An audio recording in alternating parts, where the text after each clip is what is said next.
जल्दबाजी न कयो, तकड़ न कंदा कयो। जेको अल्लाह फैसलो करे उन फैसले के सरे तस्लीम खम कयो, मञो अल्लाह ताला जल शानो तव्हां सां भलाई भलाई कंदो। तो मूं अर्ज़ पे कयो त दुआ चेरन के भी फायदो ॾींदी आहे, दुआ मैयतन के कब्रन जे अंदर भी फायदो ॾींदी आहे। ऐं दुआ जनाज़े जी नमाज़ जेका है इहा बि दुआ है।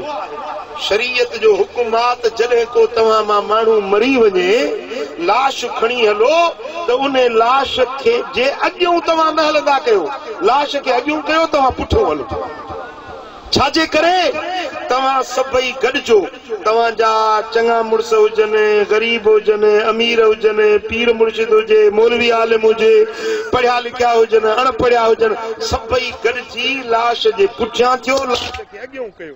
जेॾी महिल जनाज़े जी सिफ़ूं ॿधी पोइ इहा है मेड़, सभई ॻोठ जा बिरादरी जा चङा मटा सभई गॾिजी मेड़ करे चओ त मुंहिंजा मौला है मैयत आंदो तो, मौला हिन जी मग़फ़िरत कजांइ,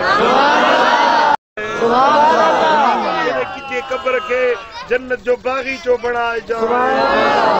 व मैयतना, या अल्लाह असांजे जेरनि खे बख़्शे छॾ, असांजे मुंहनि खे बख़्शे छॾ, सगीरना व कबीरना, असांजे नंढनि खे बख़्श, असांजे वॾनि खे बख़्श, हाज़िरना व ग़ाइबना, जेके हिते हाज़िर आहिनि उन्हनि खे बि बख़्श, जेके हिते मौजूद न आहिनि मौला उन्हनि खे बि बख़्श, असांजे अॻियनि खे बि बख़्श, असांजे पोयनि खे बि बख़्श। लाश त हिकिड़ो रखियो आहे, मैयत मौजूद हिकिड़ो आहे, पर शरीयत दुआ अहिड़ी सेखारी आहे जेका सारी दुनिया जे मुसलमाननि खे फ़ाइदो थी ॾिए। पुट समझो, वरी लफ़्ज़ समझो, अल्लाह असांजे मैयतनि खे बख़्शे छॾ। हाणे मैयत हिकिड़ो पियो आहे, मैयतना सभिनी मैयतनि खे बख़्श, सभिनी चेरनि खे बख़्श, हाज़िरना व ग़ाइबना, असांजा जेकी हिते हाज़िर आहिनि हिन मैयत ते इन्हनि खे त बख़्श, पर जेकी हिते हाज़िर न आहिनि मौला उन्हनि सभिनी खे बि बख़्शे छॾ।